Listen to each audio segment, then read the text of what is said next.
vakandibvunza zvakanzi ko iye Charamba aitsvagei pasong dzestonyeni ndikati zvakanzi Nyaya metizheni hauna unyatsopedza weka Nyaya semedzi chienda unyatsonotibuditsira ansa kuti iwewo nyaya iyi chii chiri kunyatsoitika zvakazonyatsopera sei ende chii chiri kuitika. So inini ndakazoona vanhu vakawanda majournalists vakuipindira. Ana Hope Chimwono anga akatonyora akati I have just listened to the second Charamba song that Jazz Signal took again without even asking them for permission to use it. I still don't understand how an adult with a brain would think this is okay as some spend the whole day shamelessly displaying their ignorance about copyright. This is copyright infringement without any doubt. He is lucky that the Charambas choose not to pursue the matter any further beyond striking the two tracks that violated the copyright. Shame to those who were insulting the Charambas for protecting their work. You see nothing wrong with the theft of intellectual property, said. No matter who said kona upo chipono zvikanzi aiwa zvitori nani anoperera pakustrike chete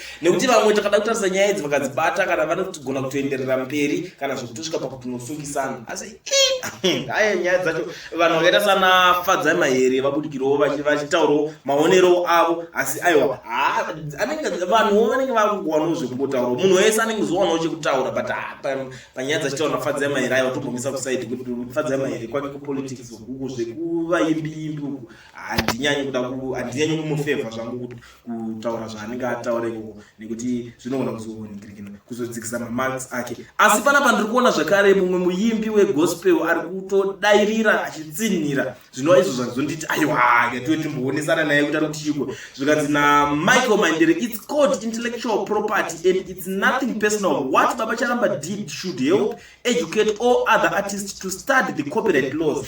Iye ndiye one mumwe munhu wekuti anogona kurohwa nawo manhingirikini iwaya zvekuti intellectual property if you go back uchateerera masongs ake ana makanaka Jesu asiri yakaikompoza song and iye anogona kuti ndakazoitora yanga iri muhymnbook but uchaona kuti kune vanhu vakawanda vakatoirecorda before him vakatouploada on YouTube before him zvekuti vanogona kungoendawo because mastrikes akatorohwawo nestrike ukaenda kunoteerera imwe song yake yanzi I'm a victory the victory set chinji pane panozoti nero pane gwayana and stuff ndo mamwe acho because ukada kuenda paYouTube uchaona masong aneropa negwayana akawandidza akaimbwa nevanhu maversions akasiyana-siyana vachiningira zvekwe. So nyaya iripo ndeyekuti kuYouTube atanga kana iwe watotanga kudingira nongoti intellectual property uri watotanga kungoisa paYouTube unoona kutongodzoka uchinorwa munhu nestrike but amene kuti why is it uya ari kudairira kana kuti ari kufunga kuti kwake hazvisvike kana kuti iye ari kufunga kuti kwake zvaari kuita zviri correct. But inini ndakada kutarisa nyaya yaMudhara Chams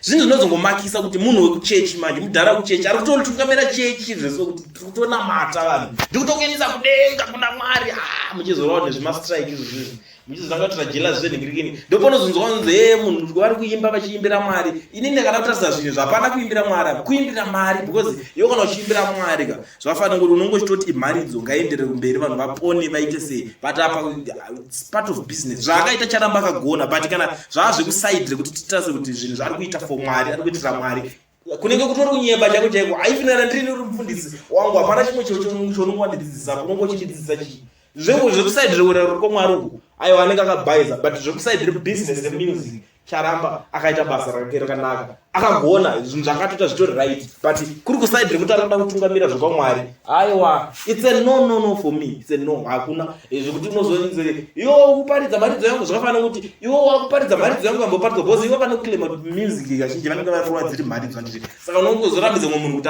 apfuurire mberi achiende kuenderera mberi nemharidzo sei because iwe unenge waringira but iye mhano yamwari kuti nyaya yekutanza yanga iri blasphemy here pari kusanganiswa nenyaya dzesitoni dzaitaurwa dzedze achitaura zvinozvona saka pamwe kuti avamixi nezvenyika but chinondinetsa futi kana muchirongwa kuti avamixi nezvenyika zvinonziwa the salt of the earth salt munyuka saka iwo salt yakuramba kusukwa panyama yekubhawa zvezvakurema chinonga kuti ngairambe chisukwa panyama yepamuchato zvimeke sense. Muri Zimbabwe I am the Nyaya Metizheni. I am out.